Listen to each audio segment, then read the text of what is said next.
afternoon, everybody. Welcome to October's monthly minute. Couple of updates today. Last night I had the opportunity to do a presentation about the budget. It was our budget input session.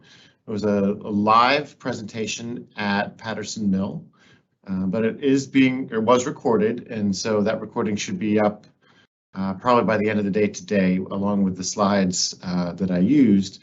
And really, the goal of the presentation was to provide an overview of the work going on. And so as I think about everything we shared and everything we talked about, I wanted people who, were coming to learn a little bit about the school system before they started giving feedback about what they thought the school system needed. And so I really wanted to celebrate a lot of the great work that's going on. And so, again, it took me nearly 90 minutes to get through all the slides.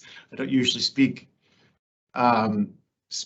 quite that long, but I think there's just so much to celebrate. So I would encourage people, if you really want an overview, because the idea there was to weave together the work going on under the 4 different Board of Education goals, and it really cuts across the entire organization. So whether you're school-based or central services based, I mean, there's really information I think we're seeing just to kind of paint that picture of just everything that goes on here. It is an immense undertaking for the school system, and we have such a great team to do it. And so for those of you who want to go see that, and of course also we are always seeking feedback on the budget, and so that does connect also to a budget survey where you can give us your thoughts about what the system should be looking at as we continue preparing the budget to bring to the board probably at the beginning of January.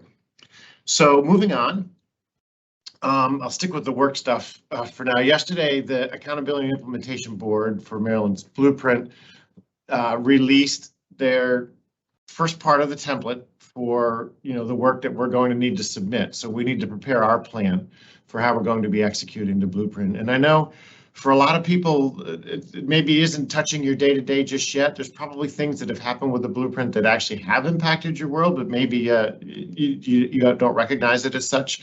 But it is an absolutely immense undertaking for the school system. And so knowing that some of the things we're going to have to prepare over the next few months is coming out, it's more work going on. I think in the end, some really good stuff is going to come to students in the state of Maryland because of the blueprint. But there's going to be some frustrating times ahead as we navigate some of the details there. One important thing to know about the work on the blueprint is the committees that we have working on this. We structured them. There's over 140 people engaged in the implementation committees, and or I guess really the steering committees in the 5 different pillar areas of the blueprint. And those committees are made up of sort of 1/3 people from the central office, 1/3 of school-based people, and then 1/3 community people. And we worked really hard to try to create that balance so we had representation from all these areas in planning for the work. So again, more to follow with that. But if you really want to understand some of the really big elements of the blueprint, I would encourage you to go on the State Board of Education website and look for some of the recordings wherever State Superintendent Chaudhry has put a deep dive. He calls them as sort of blueprint deep dives. He's done them in a number of areas. He's done 2 now actually on what he's thinking of proposing for how they measure poverty in the state. Really powerful stuff. He did one on the teacher shortage. He's done career and college readiness.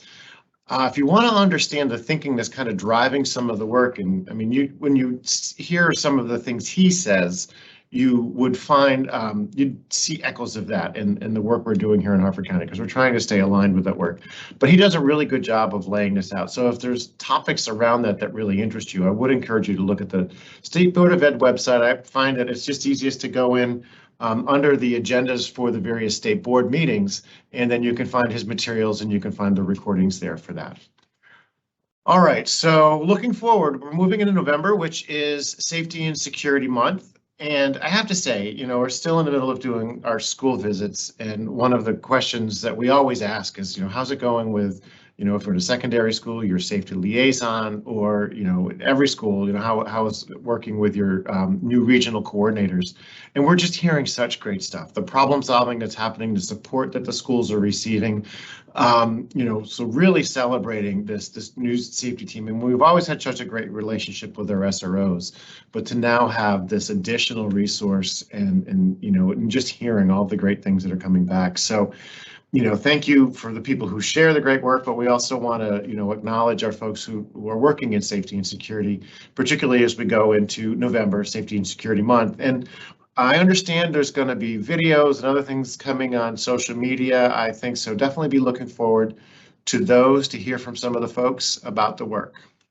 And then 2 other celebrations. I've mentioned this one. It happened 2 weeks ago, but the foundation had their Excellence in Education breakfast. It was fantastic. They did such a great job. They had a full house. During the breakfast, we had performances by a dance team from Edgewood High School. We had the jazz band from Havre Grace High School. We had artwork from Emerton Elementary on the tables. And they also recognized, they had 3 people that recognized Judge Carr for his legacy of work, Bill Securo for his legacy of work in the school system, but of course, our very own Chris Cook for his amazing work at Homestead Wakefield. So congratulations to him.